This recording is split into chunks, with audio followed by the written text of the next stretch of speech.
Asal-usul suku Sunda. Orang-orang Sunda berasal dari keturunan Austronesia yang diperkirakan berasal dari Taiwan. Mereka kemudian bermigrasi melewati Filipina, lalu sampai di Jawa pada sekitar 1500 sebelum Masehi hingga 1000 Masehi. Selain itu, ada juga yang berpendapat bahwa nenek moyang suku Sunda berasal dari daerah Sundalandia. Suku Sunda atau orang-orang Sunda berasal dari bagian barat Pulau Jawa, Indonesia, atau biasa dikenal dengan sebutan Tatar Pasundan, yang mencangkup wilayah administrasi Provinsi Jawa Barat, Banten, dan wilayah Barat Jawa Tengah atau Banyumas. Bahasa suku Sunda. Dalam melakukan komunikasi setiap hari, orang-orang Sunda memiliki bahasa daerahnya sendiri, yaitu bahasa Sunda. Bahasa ini masih lestari di wilayah Sunda, seperti di Banten dan Jawa Barat, yang memiliki mayoritas dihuni oleh orang Sunda. Nah, dan ada beberapa contoh bahasa orang-orang Sunda. Di antaranya ada kata kemana, kamana yang berarti kemana, iraha yang berarti kapan, dimana yang berarti dari mana, dan kumaha yang berarti bagaimana. Nah, dari situ bisa dilihat bahwa kebanyakan dalam bahasa Sunda, setiap katanya itu bisa berakhiran dengan huruf A. Yang selanjutnya ada keyakinan. Kalian tahu nggak sih, keyakinan apa yang dianut oleh orang-orang Sunda? Dan kenapa di Sunda sangat jarang sekali ditemukan candi? Yuk, kita simak bareng-bareng, biar kita tahu.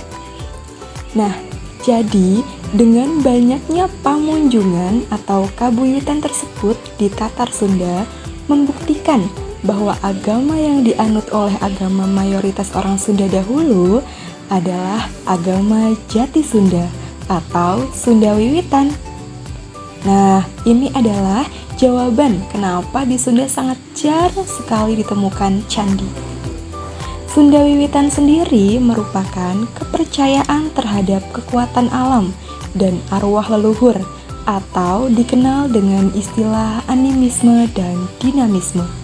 Sunda Wiwitan merupakan kepercayaan yang sudah lama dianut oleh orang Sunda sebelum datangnya ajaran Hindu dan Islam.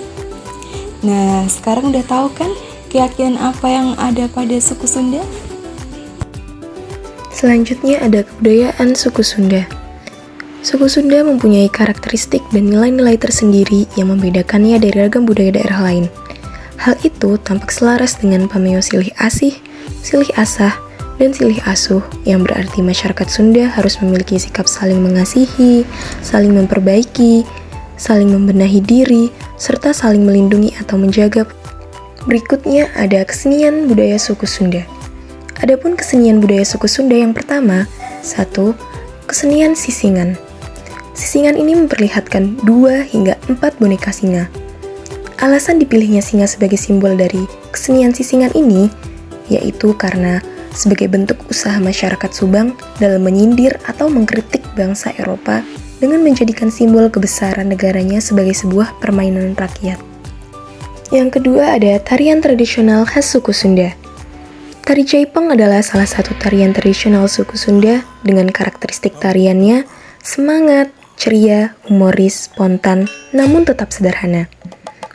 Tari Jaipong ini diprakarsai oleh Gugum Gumbira dan Haji Sunanda pada tahun 1976, tepatnya di Karawang. Kesenian tari khas Sunda ini terinspirasi dari berbagai kesenian yang ada, seperti topeng banjet, pencak silat, wayang golek, dan lain sebagainya. Untuk properti yang digunakan pada tiap penampilan tari Jaipong, yaitu sinjang atau celana panjang, apok atau baju atasan yang dikenakan penari atau kebaya, dan selendang atau sampur yang umumnya diletakkan di leher penari Jaipong.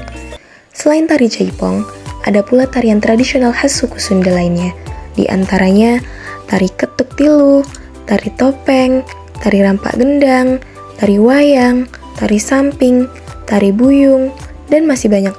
Kesenian yang ketiga ada wayang golek. Wayang golek yaitu semacam boneka kayu yang dimainkan oleh seorang dalang bak wayang kulit. Untuk cerita yang dimainkan juga berasal dari cerita rakyat, seperti cerita penyebaran agama Islam oleh Rara Santang dan Walang Sungsang, atau bisa pula cerita Ramayana dan Mahabharata.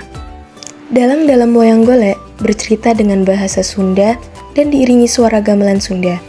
Kesenian budaya Sunda yang satu ini dikenalkan pertama kalinya oleh Sunan Kudus, tepatnya di daerah Kudus yang diketahui atau dikenal dengan wayang menak. Kemudian dipertunjukkan di Cirebon dan dikenal dengan nama wayang cepak. Dalam budaya Sunda sendiri, wayang golek disebut sebagai si cepot. Berikutnya ada pakaian adat Sunda. Pakaian tradisional khas Sunda salah satunya yaitu kebaya khas Sunda. Mempunyai bagian-bagian tersendiri, baik untuk laki-laki maupun perempuannya. Untuk laki-laki, diantaranya terdiri dari baju jas dengan kerah, kain batik atau dodot, celana panjang, kalung, penutup kepala, keris, selop sebagai alat kaki, dan jam rantai untuk penghias jas. Kemudian, untuk perempuan terdiri dari baju kebaya, kain kebat dilepe, selendang karembong, ikat pinggang, kalung, kembang goyang, digunakan sebagai penghias sanggul dan selop. Berikutnya ada alat musik tradisional khas suku Sunda. Angklung adalah salah satu alat musik tradisional khas Jawa Barat. Terbuat dari dilahan bambu dan dimainkan dengan cara digoyang. Angklung mempunyai berbagai jenis, di antaranya angklung reog, angklung Banyuwangi, angklung Bali, angklung Kanekes, dan lainnya. Angklung telah diakui sebagai warisan budaya dunia oleh UNESCO. Selain angklung, ada pula alat musik tradisional Jawa Barat yang terkenal yaitu suling. Suling adalah alat musik tradisional Jawa Barat yang terbuat dari bambu tamiang.